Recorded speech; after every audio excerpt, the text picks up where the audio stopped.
ಪ್ರಥಮ ವರ್ಷದ ಕಲೆ ಮತ್ತು ವಾಣಿಜ್ಯ ವಿದ್ಯಾರ್ಥಿಗಳಿಗೆ ಇವತ್ತಿನ ಆನ್ಲೈನ್ ಕ್ಲಾಸ್ಗೆ ನಿಮ್ಮನ್ನು ಸ್ವಾಗತವನ್ನು ಕೋರಿ ನಿನ್ನೆಯ ಒಂದು ಆನ್ಲೈನ್ ಕ್ಲಾಸ್ನಲ್ಲಿ ರಷ್ಯಾ ಕ್ರಾಂತಿಗೆ ಕಾರಣಗಳ ಬಗ್ಗೆ ಡಿಸ್ಕಷನ್ ಮಾಡ್ತಾ ಇದ್ದೆ. The causes of Russian revolutions ಬಗ್ಗೆ ಆಲ್ರೆಡಿ ನಾನು 2 ಪಾಯಿಂಟ್ಸ್ ಬಗ್ಗೆ ಎಕ್ಸ್ಪ್ಲನೇಷನ್ ಮಾಡಿದ್ದೀನಿ. ನಿಮಗೆಲ್ಲ ಗೊತ್ತಿರತಕ್ಕಂಥ ವಿಷಯ ಇದು 10 ಮಾರ್ಚ್ ಪ್ರಶ್ನೆ ಇದೆ ಅನ್ನೋದು ಗೊತ್ತಿದೆ. ಅದಕ್ಕಾಗಿ ರಷ್ಯಾ ಕ್ರಾಂತಿಗೆ ಕಾರಣಗಳಲ್ಲಿ ದ ರಾಜಕೀಯ ಕಾರಣಗಳ ಬಗ್ಗೆ ದ ಪೊಲಿಟಿಕಲ್ ಕಾಸಸ್, ಆಮೇಲೆ the social and economical causes, ಸಾಮಾಜಿಕ ಮತ್ತು ಆರ್ಥಿಕ ಕಾರಣಗಳ ಬಗ್ಗೆ ಆಲ್ರೆಡಿ ನಾನು ಹಿಂದಿನ ಒಂದು ಆನ್ಲೈನ್ ಕ್ಲಾಸ್ನಲ್ಲಿ ಕಂಪ್ಲೀಟ್ ಆಗಿದೆ. ಇವತ್ತಿನ ಒಂದು ಅವಧಿಯೊಳಗೆ ದ ಮೂರನೇ ಪಾಯಿಂಟ್ಸು ಋಷೀಕರಣ ನೀತಿ. Number 4 is the rule of philosopher, ತತ್ವಜ್ಞಾನಿಗಳ ಪ್ರಭಾವ. ನಂಬರ್ 6 ಈಸ್ ರಕ್ತಸಿಕ್ತ ರವಿವಾರ. ಆಮೇಲೆ ನಂಬರ್ 7 ಒನ್ ಈಸ್ ಸಮಾಜವಾದದ ಪ್ರಭಾವ. ಆಮೇಲೆ ದ ಲಾಸ್ಟ್ ಒನ್ ಈಸ್ ಸೈನಿಕ ಕಾರಣಗಳು.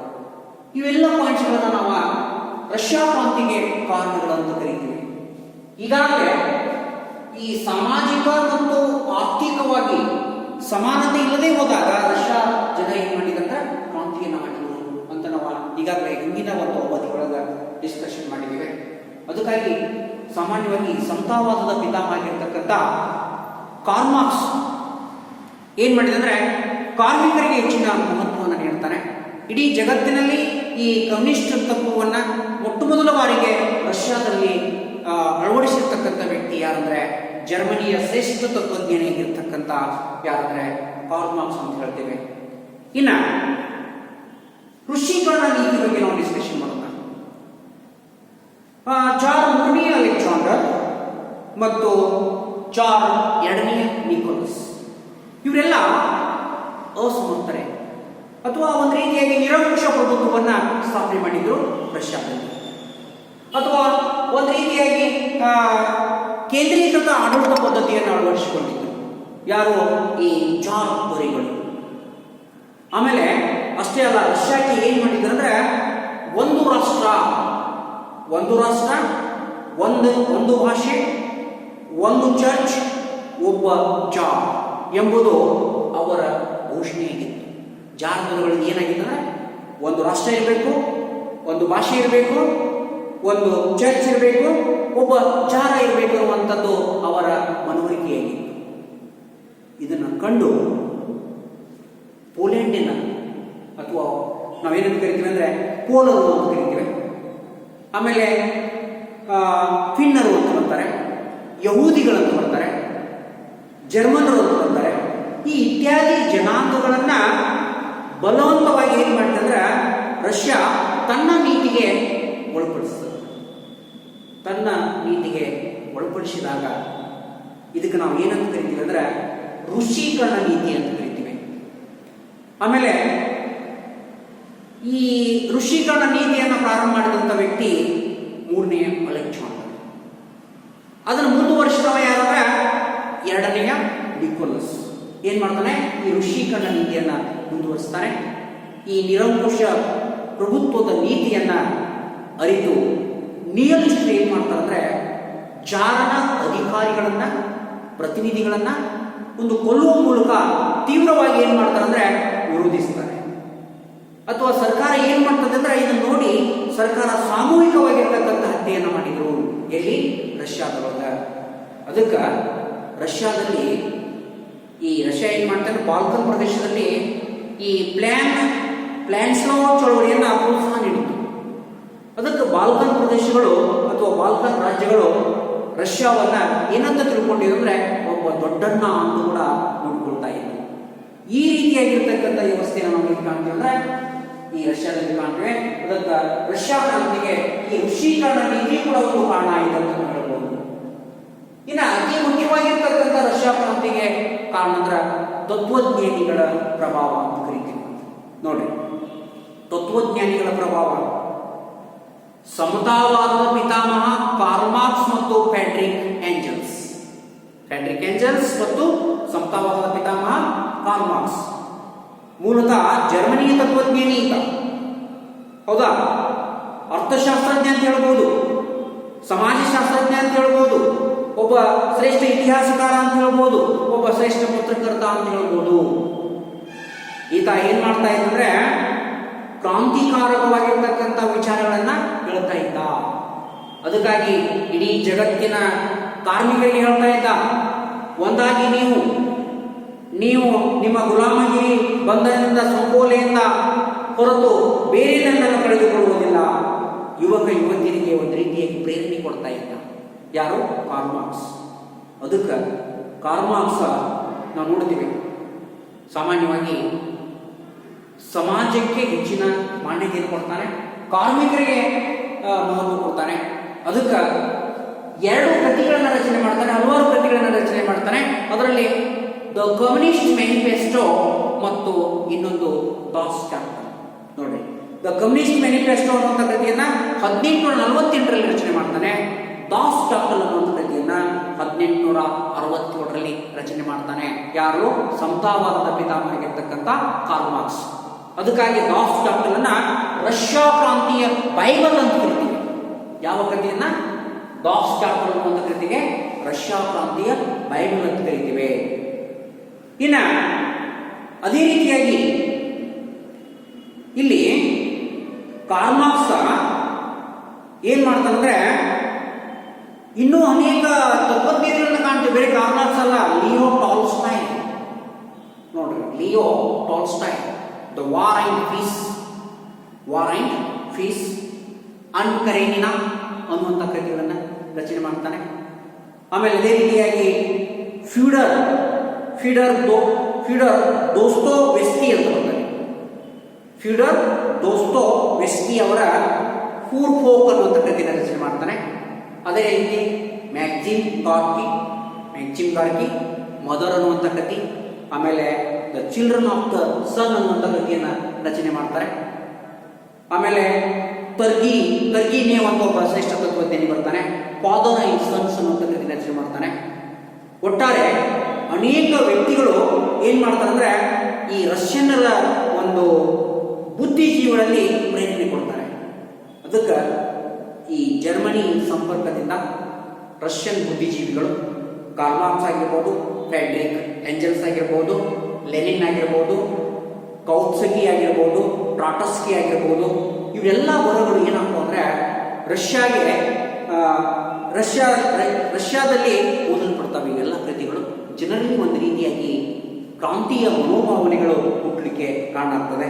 ಅದಕ್ಕೆ ಸಾಮಾಜಿಕ ಮತ್ತು ಆರ್ಥಿಕ ಸಮಾನತೆಯ ಆಧಾರಿತ ಸಮಾಜವಾದದ ತತ್ವಗಳನ್ನು ಎತ್ತಿ ಹಿಡಿತಾವಂತ ನಾವು ಇಲ್ಲಿ ಸ್ಪಷ್ಟವಾಗಿ ಹೇಳ್ಬೋದು. ಒಟ್ಟಾರೆ ತತ್ವಜ್ಞಾನಿಗಳಲ್ಲಿ ನಾವು ಕಾರ್ಲ್ ಮಾರ್ಕ್ಸ್ ಹೇಳ್ಬೋದು, ಲಿಯೋ ಟಾಲ್ಸ್ಟಾಯ್ ಹೇಳ್ಬೋದು, ಆಮೇಲೆ ಮ್ಯಾಕ್ಸಿಮ್ ಗಾರ್ಕಿ ಆಗಿರ್ಬೋದು, ಇವರೆಲ್ಲ ಮಹತ್ವದ ಪಾತ್ರವನ್ನು ವಹಿಸಿದ್ರು. ಇದಕ್ಕಾಗಿ ಏನಂತಂದ್ರೆ ರಷ್ಯಾ ಕ್ರಾಂತಿ ಉಂಟಾಗಲಿಕ್ಕೆ ಕಾರಣ ಆಯಿತು ಅಂತ ಹೇಳ್ತೀವಿ. ಇದು ತತ್ವಜ್ಞಾನಿಗಳ ಪ್ರಭಾವ ಅಂತ ಆಯಿತು. ಇನ್ನು ರಕ್ತಸಿಕ್ತ ರವಿವಾರ ಅಂತ ಕರಿತೀವಿ.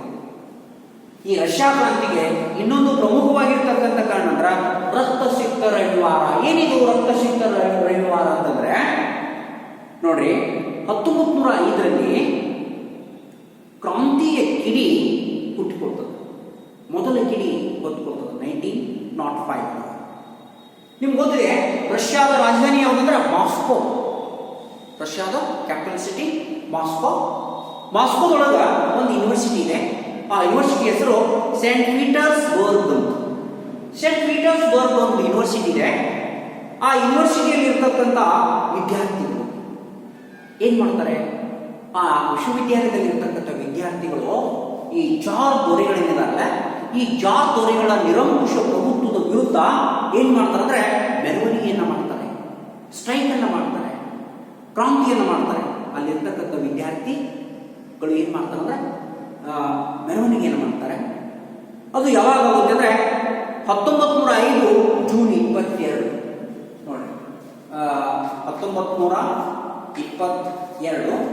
ಜೂನ್ 22 ಈ ಒಂದು ಡೇಟ್ ಒಳಗ ಏನಾಗ್ತದೆ ಅಂದ್ರೆ ಅಲ್ಲಿ ಜನ ಏನ್ ಮಾಡ್ತಾರೆ, ವಿದ್ಯಾರ್ಥಿಗಳು ಸೇರ್ಪಡೆ ಆಗ್ತಾರೆ. 1922 ಜೂನ್ 2ನೇ ತಾರೀಕು ಏನ್ ಮಾಡ್ತಾರೆ ಅಂದ್ರೆ ಒಬ್ಬನ ನಾಯಕತ್ವದಲ್ಲಿ ಫಾದರ್ ಗೆಫನ್ ಅಂತ ಬರ್ತಾರೆ. ಆ ಫಾದರ್ ಗೆಫನ್ನ ನಾಯಕತ್ವದಲ್ಲಿ ಅಪಾರವಾಗಿರ್ತಕ್ಕಂಥ ಕಾರ್ಮಿಕರು ಏನ್ ಮಾಡ್ತಾರೆ ಅಂದ್ರೆ ಭೇಟಿ ಕೊಡ್ತಾರೆ. ವಿಶ್ವವಿದ್ಯಾಲಯದಲ್ಲಿ ಇರ್ತಕ್ಕಂಥ ವಿದ್ಯಾರ್ಥಿಗಳಾಗಿರ್ಬೋದು ಅಥವಾ ಫಾದರ್ ಗೆಫನ್ ನಾಯಕತ್ವದಲ್ಲಿರ್ತಕ್ಕಂಥ ಅನೇಕ ಕಾರ್ಮಿಕರಾಗಿರ್ಬೋದು ಎಲ್ಲಿ ಭೇಟಿ ಕೊಡ್ತಾರೆ ಅಂದ್ರೆ ಜಾರ್ಗಳಿಗೆ ಭೇಟಿ ನೀಡ್ತಾರೆ. ತಮ್ಮ ಸಮಸ್ಯೆಗಳನ್ನು ಹೇಳ್ಕೊಳ್ತಾರೆ. ರಷ್ಯಾ ದೇಶದ ಸಮಸ್ಯೆಗಳನ್ನು ಹೇಳ್ಕೊಳ್ತಾರೆ, ವಿದ್ಯಾರ್ಥಿಗಳಾಗಲಿ ಕಾರ್ಮಿಕರಾಗಲಿ. ಆಮೇಲೆ ಆದ್ರೆ ಏನ್ ಮಾಡ್ತಾರೆ, ಈ ಜಾರ್ ದೊರೆಗಳು ಏನ್ ಮಾಡ್ತಾರೆ ಅಂದ್ರೆ ಅವರ ಮೇಲೆ ಸೇನೆಯ ದಾಳಿಗಳನ್ನು ನಡೆಸ್ತಾರೆ. ಅವ್ರ ಮೇಲೆ ಅನೇಕರನ್ನ ನಿರ್ದಯವಾಗಿ ಕೊಂದು ಹಾಕ್ತಾರೆ. ಅಂದ್ರೆ ನಿರ್ಭಯವಾಗಿ ಯಾವುದೇ ಅಂಜಿಕೆ ಇಲ್ಲದೆ ಅನೇಕ ಸೈನಿಕರನ್ನ ವಿದ್ಯಾರ್ಥಿಗಳನ್ನ ಕೊಂದು ಹಾಕ್ತಾರೆ. ಅದಕ್ಕಾಗಿ ನಾವು 1905 ಜೂನ್ 2 ರವಿವಾರ ದಿನ ರಕ್ತಸಿಕ್ತ ರವಿವಾರ ಅಂತ ಕರೀತೀವಿ. ಅಂತಿಮವಾಗಿ ಏನಾಯ್ತಂದ್ರೆ 1905 ಆಡಳಿತಾತ್ಮಕವಾಗಿರ್ತಕ್ಕಂಥ ಸುಧಾರಣೆಗಳನ್ನ ಜಾರಿಗೆ ತರಲಾಯಿತು ಅಂತ ಹೇಳ್ತೇವೆ. ಅದಕ್ಕಾಗಿ ರಕ್ತಸಿಕ್ತ ರವಿವಾರ ಬಹಳಷ್ಟು ಮಹತ್ವದ ಪಾತ್ರ ವಹಿಸ್ತದೆ ರಷ್ಯಾ ಕ್ರಾಂತಿ ಒಳಗೆ ಅಂತ ಹೇಳ್ಬೋದು. ಇನ್ಮೇಲೆ ಸಮತಾವಾದದ ಪ್ರಭಾವ ಅಂತ ನಾವು ಹೇಳ್ಬೋದು.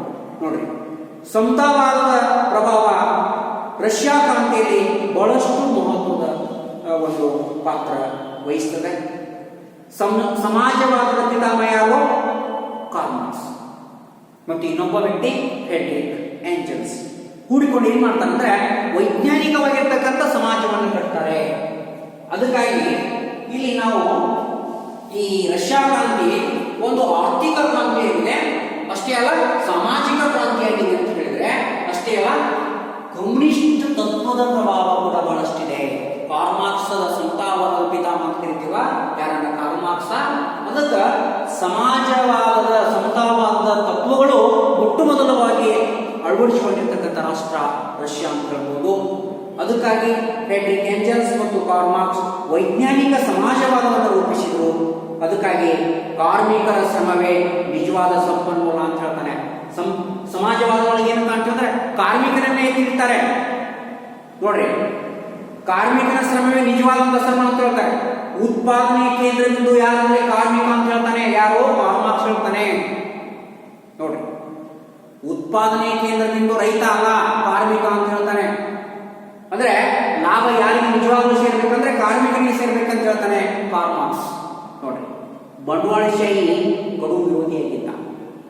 ಬಂಡವಾಳಶಾಹಿ ಕಡು ವಿರೋಧಿ ಯಾರಂದ್ರೆ ಕಾರ್ಲ್ ಮಾರ್ಕ್ಸ್. ಅದಕ್ಕಾಗಿ ಕಾರ್ಮಿಕರನ್ನ ಕಡಿಮೆ ಕೂಲಿಗೆ ದುಡಿಸ್ಕೊಳ್ತಾ ಇದ್ರು, ಶೋಷಣೆ ಮಾಡ್ತಾ ಇದ್ರು. ಆದ್ರಿಂದ ಇದಕ್ಕೆ ಸಮಾಜವಾದದ ಪ್ರಭಾವ ಏನಾಯ್ತಂದ್ರೆ ಈ ರಷ್ಯಾ ಕ್ರಾಂತಿಗೆ ಕಾರಣ ಆಗಿದೆ ಅಂತ ಹೇಳ್ಬೋದು. ಇದು ಕೂಡ ಒಂದು ಪ್ರಮುಖ ಪಾತ್ರ ವಹಿಸ್ತದೆ. ಇದಕ್ಕೆಲ್ಲ ಕಾರಣ ಕಾರ್ಲ್ ಮಾರ್ಕ್ಸ್ ಅಂತೂ ಅಥವಾ ಫ್ರೆಡ್ರಿಕ್ ಏಂಜಲ್ಸ್ ಕೂಡ ಇದಕ್ಕೆ ಬಹಳ ಸಪೋರ್ಟ್ ಅನ್ನು ಕೊಡ್ತಾರೆ. ಇನ್ನ ಕೊನೆಯದಾಗಿ ಸೈನಿಕ ಕಾರಣಗಳು ಅಂತ ಕರೀತಾರೆ.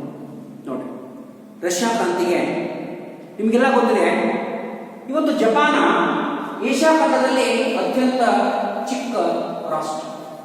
ಆದರೆ ರಷ್ಯಾ ಇಡೀ ಏಷ್ಯಾ ಖಂಡದಲ್ಲಿ ಭೌಗೋಳಿಕವಾಗಿ ನೋಡಿದರೆ ರಷ್ಯಾ ಬಹಳಷ್ಟು ವಿಶಾಲವಾಗಿದೆ.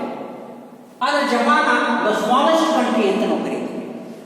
ಆದರೆ ಈ ರಷ್ಯಾ ಏನ್ ಮಾಡ್ತಂದ್ರ ಜಪಾನಿನಿಂದ ಸೋತು ಹೋಗ್ತಾರೆ. ನೋಡ್ರಿ, ಅದಕ್ಕೆ ರಷ್ಯಾ ಜನತೆಗೆ ಎಷ್ಟು ಅವಮಾನಕರ ಆಗಿರ್ಬೋದು, ಜನರಿಗೆ ಎಷ್ಟು ಅವಮಾನಕರ ಆಗಿರಬಹುದು.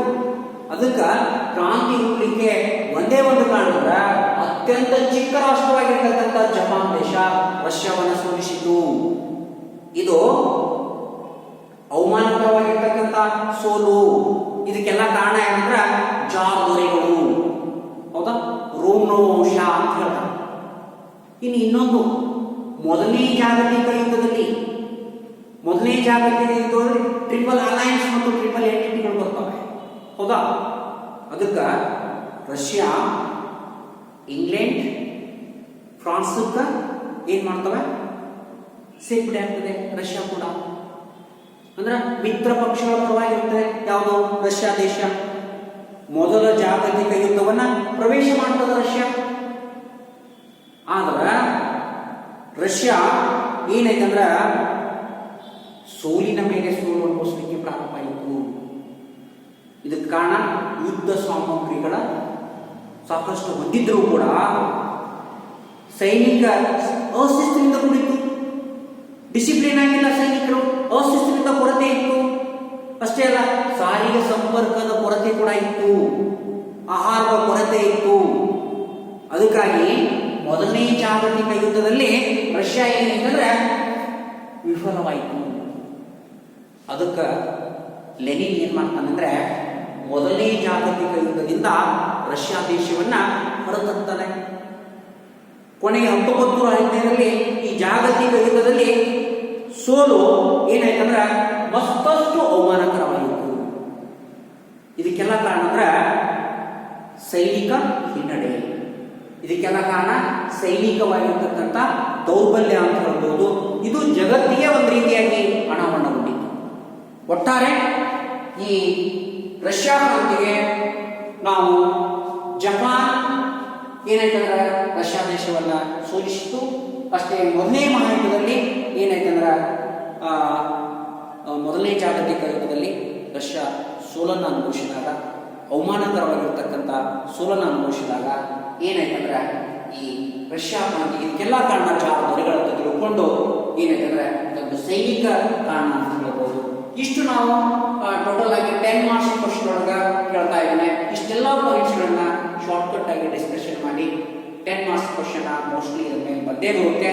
ಅದಕ್ಕೆ ದಯಮಾಡಿ PUC ಪ್ರಥಮ ವರ್ಷದ ಕಲಾ ಮತ್ತು ವಿದ್ಯಾರ್ಥಿಗಳಿಗೆ, ಕಲಾ ಮತ್ತು ವಾಣಿಜ್ಯ ವಿದ್ಯಾರ್ಥಿಗಳಿಗೆ ನಾನು ಕೇಳಿಕೊಳ್ಳುವುದೇನೆಂದರೆ, ದಯಮಾಡಿ ನಮ್ಮ ವಿಡಿಯೋಗಳನ್ನು ನೋಡಿ ಅದರ ಬಗ್ಗೆ ಕಮೆಂಟನ್ನು ಮಾಡಿ, ದಯಮಾಡಿ ಸಬ್ಸ್ಕ್ರೈಬ್ ಮಾಡಿ. ಕೇವಲ ನಾವು ಹೇಳುವುದ್ರ ಮುಖಾಂತರ ಆಗೋಲ್ಲ, ಅದನ್ನು ನೀವು ಸಬ್ಸ್ಕ್ರೈಬ್ ಮಾಡಬೇಕು, ಕಮೆಂಟ್ ಮಾಡಬೇಕು. ಆಮೇಲೆ ಇದ್ರ ಬಗ್ಗೆ ನಾನು ಹೇಳುವಂಥ ಸಂದರ್ಭದಲ್ಲಿ ನಿಮ್ಮ ನೋಟ್ಸನ್ನು ಕೂಡ ಮಾಡಿಕೊಡ್ಬೇಕು. ಟೆಕ್ಸ್ಟ್ ಬುಕ್ ಮತ್ತು ನನ್ನ ವಿಷಯಗಳನ್ನು ಕೇಳುವುದರ ಮುಖಾಂತರ ನೀವು ಪ್ರತ್ಯೇಕವಾಗಿ ನೋಟ್ಸ್ಗಳನ್ನು ತಯಾರು ಮಾಡಿ. ದಯಮಾಡಿ ವಿದ್ಯಾರ್ಥಿಗಳೇ, ವಿಡಿಯೋಗಳನ್ನು ನೋಡ್ತಾ ಇಲ್ಲ, ಅದಕ್ಕಾಗಿ ಮತ್ತೊಮ್ಮೆ ನಿಮಗೆ ರಿಕ್ವೆಸ್ಟ್ ಮಾಡಿಕೊಂಡು ಒಂದು ಸಲ ಇಲ್ಲ 2 ಸಲ ವಿಡಿಯೋಗಳನ್ನು ವೀಕ್ಷಣೆ ಮಾಡಿ ಸರಿಯಾದಂಥ ವಿಷಯವನ್ನು ತಿಳ್ಕೊಳ್ಳಿಕ್ಕೆ ನಾನು ವಿನಂತಿ ಮಾಡ್ಕೊಳ್ತೇನೆ. ದಯಮಾಡಿ ಇನ್ಮೇಲೆ ನಿಮಗೆ ಒಂದು ಟೆಸ್ಟನ್ನು ತೆಗೆದುಕೊಳ್ಳಲಾಗುತ್ತೆ. ಆ ಟೆಸ್ಟನ್ನು ಆದಂಥ ಸಿಲೆಬಸ್ನ ಮೇಲೆ ನಾವು ಆ ಟೆಸ್ಟನ್ನು ತೆಗೆದುಕೊಳ್ಳಿಕ್ಕೆ ಇಷ್ಟಪಡ್ತಾ ಇದ್ದೇವೆ. ದಯಮಾಡಿ ವಿದ್ಯಾರ್ಥಿಗಳೇ, ವಿಡಿಯೋಗಳನ್ನು ನೋಡಿ, ಟೆಕ್ಸ್ಟ್ ಬುಕ್ಗಳನ್ನ ಓದಿ, ಪ್ರಶ್ನೆಗೆ ಉತ್ತರಗಳನ್ನು ನಿಮ್ಮ ಟೆಕ್ಸ್ಟ್ ಬುಕ್ನಲ್ಲಿ ಏನದಾವ 1 ಮಾರ್ಕ್ಸ್ ಆಗಿರ್ಬೋದು, 2 ಮಾರ್ಕ್ಸ್ ಆಗಿರ್ಬೋದು, 5 ಮಾರ್ಕ್ಸ್ ಆಗಿರ್ಬೋದು, ಅಥವಾ 10 ಮಾರ್ಕ್ಸ್ ಆಗಿರ್ಬೋದು. ಈ ರೀತಿಯಾಗಿ ನಾವು ಪ್ರಶ್ನೆಗಳನ್ನು ಕೇಳಿ ಅದಕ್ಕೆ ನೀವು ಉತ್ತರಗಳನ್ನು ಬರೆದುಕೊಂಡು ನಮಗೆ ತಂದು ಕೊಡಬೇಕು ಕಾಲೇಜ್ ಅಂತ ಹೇಳಿಕೆಯನ್ನು ನೀಡಿ ಇವತ್ತಿನ ಆನ್ಲೈನ್ ಕ್ಲಾಸನ್ನು ನಾನು ಮುಕ್ತಾಯಗೊಳಿಸಲಿಕ್ಕೆ ಇಷ್ಟಪಡ್ತಾ ಇದ್ದೀನಿ. ಧನ್ಯವಾದಗಳು.